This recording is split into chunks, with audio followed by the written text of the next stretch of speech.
یہ 20 مارچ 1739 کو مغل دارالحکومت دلی کا منظر ہے، جہاں شہری گھروں کے اندر ہیں ایران کے قزلباش سرخ ٹوپیوں والے سپاہی شہر کے باہر شالیمار باغات سے سرخ ریتلے پتھر کے عظیم قلعہ نما محل تک کے راستہ کے دونوں طرف قطار میں کھڑے ہیں۔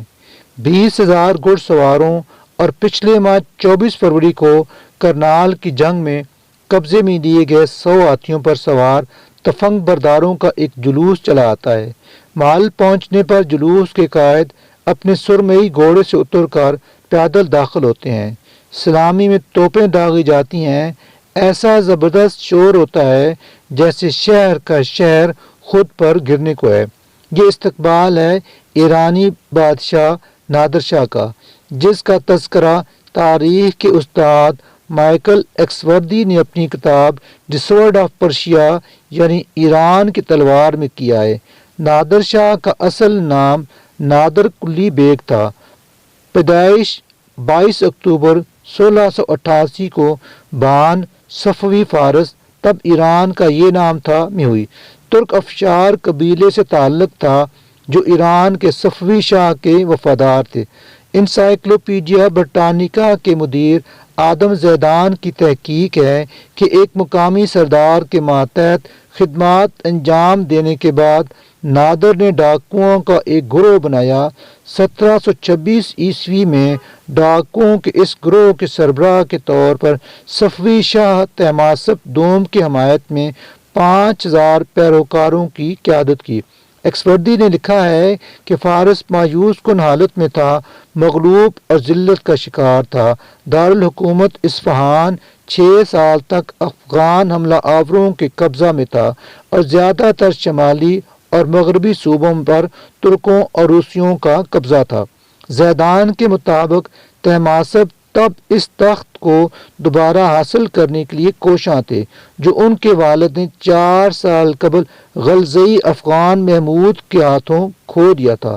نادر نے ایران کی فوج میں اصلاحات کی اور شاندار فتوحات کے ایک سلسلے میں غلزی افغانوں کو شکست دے کر طہماسپ کو ایرانی تخت پر بحال کیا۔ اس کے بعد نادر نے حملہ کیا اور عثمانی ترکوں کو شکست دی، جنہوں نے آذربائیجان اور عراق کے مہلکہ علاقوں پر قبضہ کر رکھا تھا۔ دریں اثنا شاہ طہماسپ نے ترکوں پر تابڑتوڑ حملے کیے، جبکہ نادر خراسان میں بغاوت سے نمٹ رہے تھے، لیکن شاہ کو زبردست شکست ہوئی اور وہ ترکوں کے ساتھ ذلت آمیز شرائط پر صلح کرنے پر مجبور ہوئے۔ اس پر غصے میں آ کر نادر نے طہماسپ کو معزول کر کے ان کے نوزائیدہ بیٹے کو تخت پر بٹھایا اور خود کو نائب ریاست قرار دیا۔ ایران میں ترکوں کے ہاتھوں شکست کے بعد نادر نے انہیں ایران سے مکمل طور پر نکال کر خود ہی بدلہ لیا، پھر روس کو جنگ کی دھمکی دے کر اسے اپنے کیسپین صوبوں کو ایران کے حوالے کرنے پر مجبور کیا۔ 1736 میں نادر نے طہماسپ دوم کے بیٹے نوجوان عباس سوم کو معزول کر دیا اور نادر شاہ کا لقب اختیار کرتے ہوئے خود ایرانی تخت سنبھال لیا۔ نادر شاہ نے بحریہ کی تعمیر کی اور اس کی مدد سے نہ صرف بحرین کو عربوں سے چھینا بلکہ عمان کو فتح کرنے میں بھی کامیاب رہے۔ 1737 میں ہندوستان کے لیے روانہ ہوئے۔ اصفہان سے 2 سال اور 4 ماہ کے اپنے سفر میں نادر اور ان کے ساتھیوں نے 1750 میل سے زیادہ کا فاصلہ طے کیا اور راستے میں موجودہ افغانستان کا بیشتر حصہ فتح کر لیا۔ نادر نے اب دہلی کا رخ کیا۔ وہ درہ خیبر کے راستے بر صغیر کے حدود میں داخل ہوئے اور پشاور اور لاہور کو فتح کرتے ہوئے کرنال کے مقام تک پہنچ گئے، جو دلی سے صرف 70 میل شمال میں واقع تھا۔ مغلیہ سلطنت کی بد انتظامی اور اندرونی خلفشار کا اندازہ اس بات سے لگایا جا سکتا ہے کہ نادر تو کابل سے 600 میل کا فاصلہ طے کر کے کرنال پہنچ گئے، لیکن محمد شاہ رنگیلا اپنی فوج 70 میل دور کرنال تک میں جمع نہ کر سکے اور توپ خانے کے پہنچنے سے پہلے ہی لڑائی شروع ہو گئی۔ نتیجہ ظاہر تھا، نادر کے توپ خانے نے ہزاروں ہندوستانی فوجی بھون ڈالے، لیکن ایرانی فوج کے گنتی کے چند سپاہی ہلاک ہوئے۔ 24 فروری کو کرنال کی جنگ جیت کر نادر مارچ 1739 میں فاتحانہ انداز میں دلی میں داخل ہوئے اور 2 ماہ تک وہاں قیام کیا۔ 1739 میں مسلم دنیا کی 3 عظیم سلطنتوں عثمانی، فارس اور مغل میں سے مغل سلطنت سب سے زیادہ امیر تھی۔ دلی دنیا کے عظیم دارالحکومتوں میں سے ایک تھا۔ اپنی تاریخ کے تمام ادوار، خاص طور پر 1 صدی قبل شاہ جہان کے زمانے کی یادگاروں سے سجے، عام طور پر شاہ جہان کے نام سے جانے جاتے اس شہر کی آبادی تقریباً 4 لاکھ تھی۔ ایکسوردی نے لکھا ہے کہ جب نادر شاہ دلی کے قلعہ نما محل لال قلعہ پہنچے تو مغل شہنشاہ محمد شاہ رنگیلا نے شاندار ان کا استقبال کیا اور انہیں قیمتی تحائف دیے۔ دلی میں یہ پہلی ملاقات دیوان خاص میں ہوئی۔ سنگ مرمر کی عمارت پر سورج کی روشنی سے بچنے کے لیے سرخ کپڑوں کے سائبان لگے ہوئے تھے۔ ستون، دیواریں اور چھتیں سونے اور چاندی کے ورق سے ڈھکی ہوئی تھیں۔ عمارت کا مرکز اصراف تخت طاؤس تھا۔ کرسی کی طرح یہ تخت تقریباً 6 فٹ لمبا اور 4 فٹ چوڑا سونے کے 4 پایوں پر کھڑا تھا۔ ہر سطح پر جواہرات جڑے تھے، کچھ بہت بڑے، کچھ کبوتر کے انڈوں کے برابر۔ زمرد سے بنے 12 ستونوں نے زیورات کی چھت کو تھام رکھا تھا۔ ہر ستون پر جواہرات سے جڑے 2 مور تھے اور ہر مور کے درمیان ہیرے، زمرد، یاقوت اور موتیوں سے ڈھکا ایک درخت تھا۔ بہت بڑا کوہ نور ہیرا تخت کے آگے یاقوت اور زمرد سے گھرا ہوا تھا۔ اپنی اصل شکل میں ہیرے کا وزن 191 میٹرک کیرٹس سے زیادہ تھا۔ کمرے کی دیواروں پر فارسی میں بار بار لکھا تھا، گر فردوس بروئے زمین است، ہمیں است و ہمیں است و ہمیں است، یعنی اگر زمین پر کوئی جنت ہے تو یہ ہے، یہ ہے، یہ ہے۔ نادر اور ان کے ذاتی عملے نے قلعے میں شاہی کمروں پر قبضہ کر لیا۔ محمد شاہ حرم میں چلے گئے۔ دلی میں رہتے ہوئے نادر کو شہنشاہ کہہ کر مخاطب کیا جاتا تھا۔ جمعے کی نماز میں نادر شاہ کے نام کا خطبہ پڑھا جاتا۔ فارسی میں ان کے نام کے سکے ڈالے گئے۔ ایکسوردی کے مطابق کرنال میں شکست اور فارسیوں کے فاتحانہ انداز میں داخلے کے باوجود دلی کے باشندے پہلے ان سے مرعوب نہیں ہوئے۔ بازار کے لوگ قزلباش سپاہیوں پر ہنستے تھے، جو زیادہ تر فارس کے دیہاتوں اور پہاڑوں کے سادہ لو آدمی تھے۔ نادر نے اپنی ناساکچیوں، جو فوج کی ملٹری پولیس کے طور پر کام کرتے تھے، کو حکم دیا کہ جو بھی شہریوں میں سے کسی کو زخمی کرے اس کی ناک یا کان کاٹ دیے جائیں یا مارا پیٹا جائے۔ مغل دربار میں امیروں کے دھڑوں میں تقسیم نے مغل ریاست کو کمزور کر دیا تھا، جس سے نادر کا کام آسان ہو گیا تھا۔ ایکسوردی لکھتے ہیں کہ اودھ کے گورنر سعادت خان کی جلد بازی 24 فروری کو کرنال کی لڑائی میں مغلوں کی تباہ کن شکست اور خود ان کی گرفتاری کا باعث بنی۔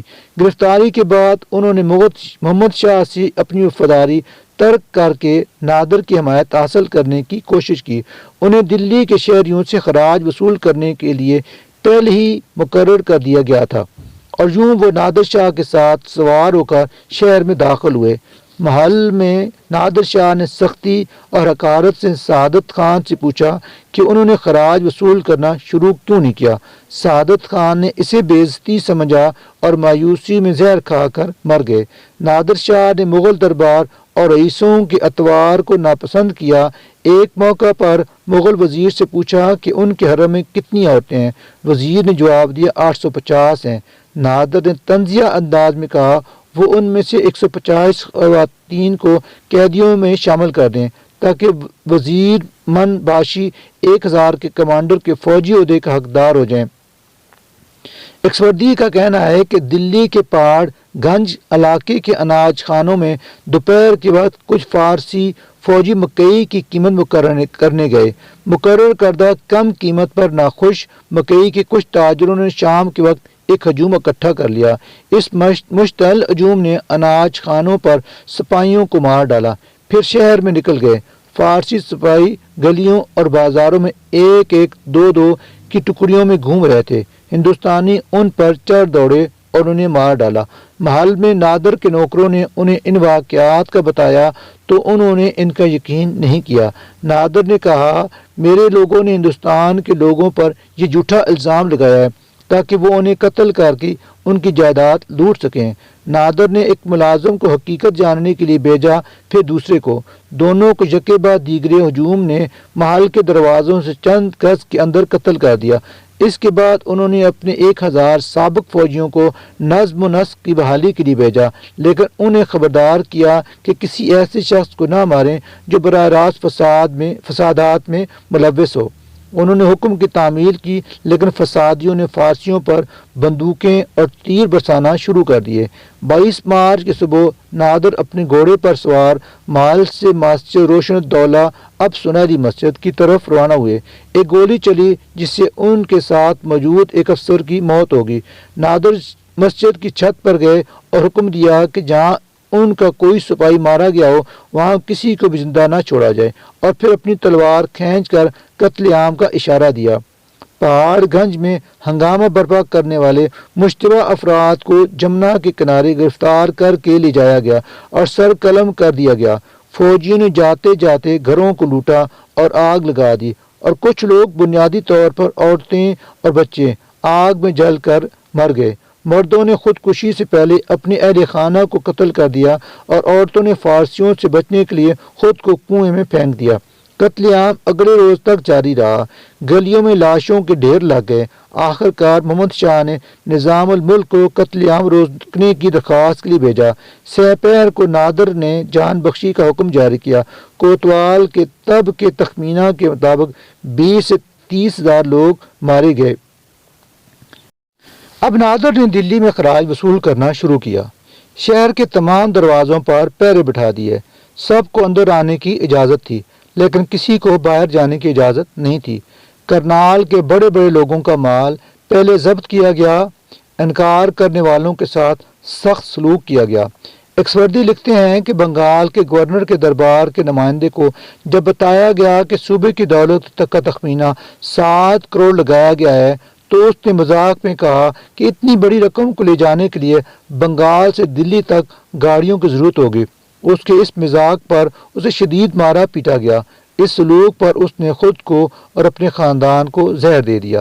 اب تک جمع کی گئی اور متوقع رقوم کے بل پر 27 مارچ کو نادر نے فارس میں اعلان کرنے کے لیے ایک حکم نامہ بھیجا کہ تمام علاقوں کو 3 سال کے لیے ٹیکسوں سے مستثنی قرار دیا گیا ہے۔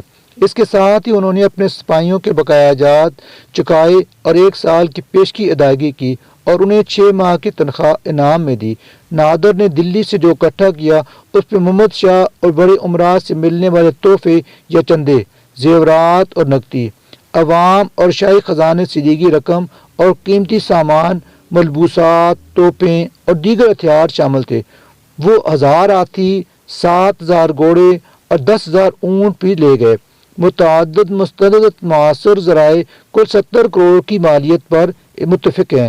کچھ کا کہنا ہے کہ نادر کے سپاہیوں نے اضافی 10 کروڑ چھین لیے۔ مورخ جیم فریزر کے حساب سے نادر شاہ کی لوٹی گئی کل دولت 1753 میں 8 کروڑ 55 پاؤنڈ کی مالیت کے برابر تھی۔ ان خزانوں میں سب سے نمایاں تخت طاؤس اور کوہ نور ہیرا تھے۔ تخت کو بعد میں توڑا گیا۔ کوہ نور فارس میں نہیں رہا، لیکن تاج کے جواہرات آج بھی تہران میں نمائش کے لیے رکھے جاتے ہیں۔ ان میں دریائے نور ہیرا شامل ہے جو شاید دنیا کا سب سے بڑا گلابی ہیرا ہے۔ ایکسوردی لکھتے ہیں کہ جب رقم اکٹھی کی جا رہی تھی، نادر نے اپنے بیٹے نصر اللہ کی شادی شہنشاہ اورنگزیب کی پڑپوتی اور محمد شاہ کی بھانجی سے کرائی۔ محمد شاہ نے دلپا کو خلعت، موتیوں کا ہار، ایک جڑاؤ خنجر اور سونوں سے آراستہ ایک ہاتھی پیش کیا۔ انہوں نے اور نادر شاہ نے جوڑے کو پیسے اور زیورات کے شاندار تحائف بھی دیے اور جمنا دریائے کے کنارے آتش بازی کی گئی۔ شاہی قاعدے کے مطابق شادی سے پہلے درباری اہلکاروں کو دلہے کے نسب کی چھان بین کر کے اسے 7 نسلوں تک قائم کرنا تھا۔ یہ سن کر نادر شاہ نے کہا، ان سے کہو کہ وہاں نادر شاہ کا بیٹا ہے، تلوار کا بیٹا ہے، تلوار کا پوتا ہے، اور اسی طرح یہاں تک کہ نسل 7 کی بجائے 70 نسلوں تک چلی جائے۔ 12 مئی کو ایک عظیم دربار منعقد کیا گیا جس میں نادر نے مغل شہنشاہوں کو کئی تحائف دیے جن میں جڑاؤ، تلواریں اور دیگر قیمتی اشیاء شامل تھیں، لیکن سب سے اہم تحفہ نادر شاہ کو ایک بار مکمل خود مختاری دینا تھی۔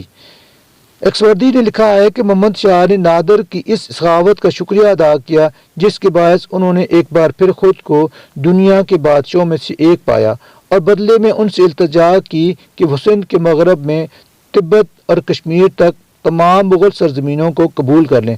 نادر شاہ نے محمد شاہ کو حکمرانی کے بارے میں کچھ مشورے دیے۔ انہوں نے ان سے کہا کہ وہ زمینیں ضبط کر لیں جو مغل امراء کو ان کے عہدوں کی مدت تک حاصل تھیں اور اس کے بدلے انہیں شاہی خزانے سے نقد ادائیگی کر دی جائے۔ انہوں نے محمد شاہ سے کہا کہ وہ 60,000 گھڑ سواروں کی تنخواہ دار فوج اپنے پاس رکھیں اور نچلی سطح تک تمام افسران کے نام اور خاندانوں کو جانیں۔ جب موقع آئے تو خاص کاموں کے لیے افسروں کو نامزد کریں اور انہیں کافی تعداد میں آدمیوں کی کمان دیں، لیکن جب کام پورا ہو جائے تو کمان ختم کر دیں اور سپاہی مرکز میں واپس آ جائیں۔ کسی کو زیادہ دیر تک کمان نہ دی جائے۔